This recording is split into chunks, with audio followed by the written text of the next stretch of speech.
আসসালামু আলাইকুম রহমতুল্লাহ বরকাত।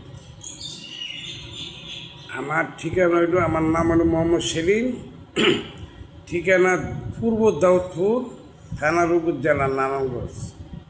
তবে আমি আপনাদের সামনে কবিরাজি দেন কুফুরি কইলে আপনি কবিরাজি করে যে করে কত না ফরমান শয়তান আছে, বাহাদুর দুনিয়ার দেখা যাইতেছে, তারে কবরের মধ্যে যে কী হারে রাখবো এটা হ্যারি করতে পারবে, একমাত্র আল্লাহ করতে পারবো।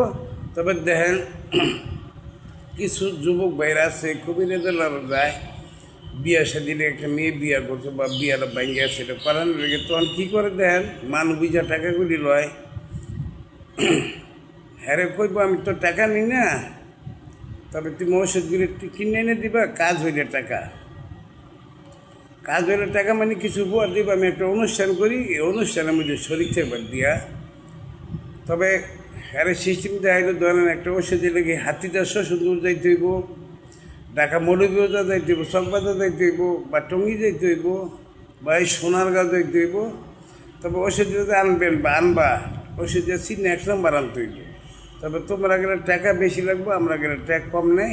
আর যদি 1 নম্বর না আনো তো কাজ হইতো না, কাজ হইতো না।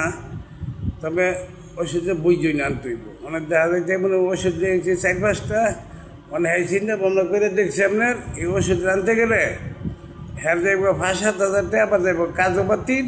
তবে কাজ করি চিন্তা ভাবনা করে দেখলো তো আপনার 30,000 টাকা দিয়ে আপনি এনে নেন, বুঝছেন। এই যে একটা বাটফারি সিটের মধ্যে পড়লো, মানে কী করবো, মানে এমনি কয় আমি তো এগুলি অনেক সময় নেই যাই খেয়ের পরে লইছে টাকা, লওয়ার আগে কী করে দেয় তার নাম লিখবো, তার বাপের নাম লিখবো, তার মোবাইল নাম্বার লইব, আর কোন জায়গার মেয়েটা কী করবো তার নাম লইব, তার বাপের নাম, মোবাইল নাম্বার, তার গ্রামের নাম, নিজের নাম। কাজ হইলে কাজা করতে পারবো না।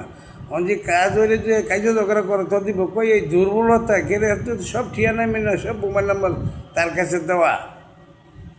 মেয়েরও মোবাইল নাম্বার দিছে, মেয়ের বাপেরও দিছে, বুঝছেনি।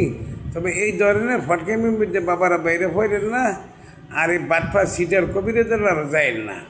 যেদিকে আল্লাহর হুকুম যেদিন হইব, তবে আপনি নামাজ পড়ে আল্লাহর কাছে কইবেন, একটা 12 মেয়ে 12 জায়গাতে, বুঝছেনি, চরিত্র 12, সালা সত্যি আসার বাবা সবর দিক দিয়ে 12 আল্লাহ মিলাই দিব, বুঝছেনি। নামাজ পড়ে আল্লাহর কাছে চাইবেন, আল্লাহ দিব ইনশাল্লাহ। তবে না ফরমান কবিরাজ ভাই আল্লাহ রাসুলের দোয়াই দিয়ে কই, এই ধরনের কবিরাজের কইরেন না, যিনি করছেন ইনি মনে তবা করলেও মাফ হইতেন। এই যে মানুষের এগুলি নষ্ট করেন, এই যে কুফুরি টুফুরি করে টাকার বিনিময় করেন, আপনিও বাঁচতে দেন না, আর আপনি জায়গায় ওষুধ আনে অন্য নষ্টগুলি করে, হ্যাঁ বাঁচতে পারবো না। তবে এই ধরনের কাম কাজ করেন না, বুঝছি না, আল্লাহর কাছে কান্দাগিরি করেন। যিনি করছেন ইনি মনে হয় আল্লাহ মাফ করতো না, সামনে আজাবের কথা লইেন না।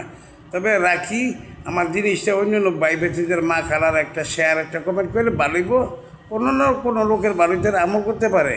তবে 1 নম্বর নামাজ পড়বেন, আল্লাহর কাছে চাইবেন। তবে আমার জিনিসে ভুল হলে আল্লাহ কাছে মাফ করে খবর করবেন। আর আমার হাই প্রেশার, আমার কথাগুলি ভুল হয়, ঠিকমতো পুরোপুরি ক্লিয়ার করতে পারি না, ক্লিয়ার হয় না, আর আমার কথাগুলি কইতে কষ্ট। তবে আল্লাহর কাছে একটা লাইফ শেয়ার মানুষ হিসেবে করবেন। আমি আল্লাহ মসজিদে বইছি, আমরা মরবেন, আমি আমার একদিন সবাই যাবো, মানুষের সতর্কতায়।